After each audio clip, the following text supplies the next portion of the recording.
शेतकरी बंधूंनो, आज आपण VR न्यूट्रिकेम या कंपनीची जी नवीन ग्रेड आलेली आहे मार्केटमध्ये 30-10-10 या ग्रेडबद्दल आपण माहिती घेणार आहोत। या ग्रेडमध्ये जो नत्र आहे 30%, 10% जो आहे स्फुरद आणि 10% आहे पालाश, अधिक सूक्ष्म अन्नद्रव्य, हे ट्रेस एलिमेंट म्हणजे सूक्ष्म अन्नद्रव्य आहे। तर या ग्रेडचा उपयोग सुरुवातीच्या वाढीच्या अवस्थेमध्ये करायचा आहे। कुठलंही पीक असो, हळद, कापूस, त्याला आपण ड्रीपद्वारे हे खत देऊ शकतो। यामधला जो नत्र आहे हा 30% जो नत्र आहे हा 3 टप्प्यात विभागलेला आहे।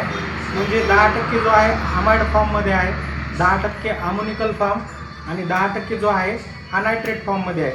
म्हणजे सुरुवातीच्या अवस्थेमध्ये 3ऱ्या दिवसापासून 7वा आणि 10वा दिवस असं 10 ते 15 दिवस ही ग्रेड काम करते।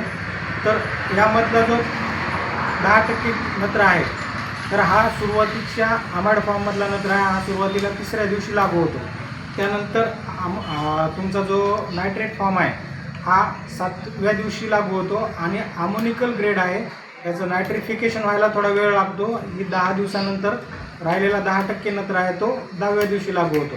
तर या ग्रेडचा उपयोग हळद पिकाच्या वाढीसाठी सुरुवातीच्या अवस्थेमध्ये करण्यासाठी आहे।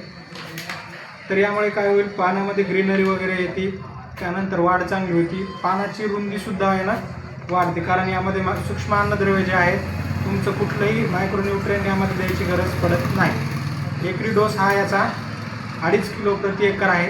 धन्यवाद।